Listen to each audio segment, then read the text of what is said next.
That's okay. Let's talk about this. Indemnity clauses. Indemnity clauses are normal in contracts.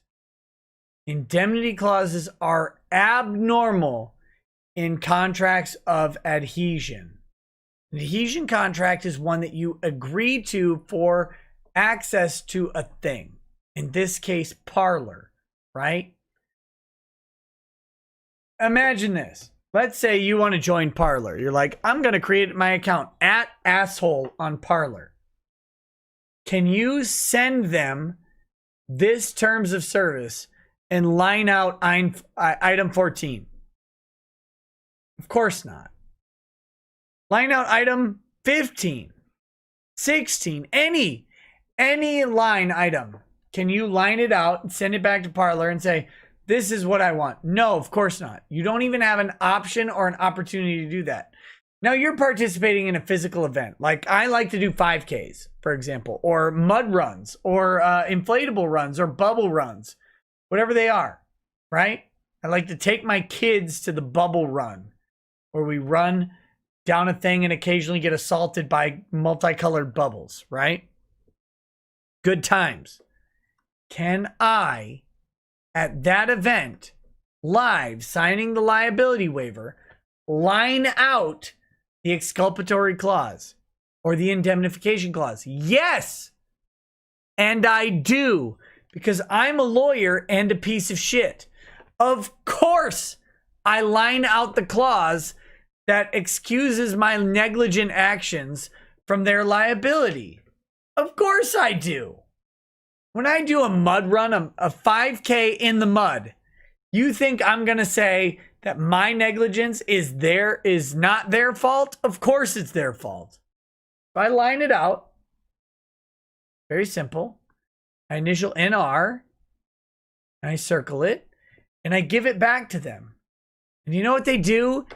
Every single time they accept it. You know why they accept it? Because it's not a lawyer. It's not a lawyer sitting there. It's just a guy, right? It's just some dumbass who did 10 pull-ups at a gym or whatever. Yeah, I like doing 5Ks. I'll work for one. That way I can get in for free. I can skip my $100 enrollment fee. Of course. They just accept. They don't care. And when they accept it, the lined out terms are legally binding, which means you can take that whole exculpatory clause, which says that Mud Run 5K is not liable for any injury caused by blah, blah, blah, blah, blah. Just draw a line through it. And then sign it, and don't say a goddamn word. Because when the volunteer who does that for a free entrance fee to the race, when they do that and they take it, they've accepted your negotiated settlement. Okay? They've accepted it. So if you get hurt due to your own negligence or their negligence, it's their fault and you can sue them. Absolutely. Look, if you lose a fucking leg on a 5K, you should absolutely sue the 5K. Get a lawyer to do it. Line that section out first. Now, line out your indemnity clause too, which says you'll pay for their defense. Line it out. They're not going to read it. It is 100% legally binding. But with Parler, do you think you can do that? No, of course not.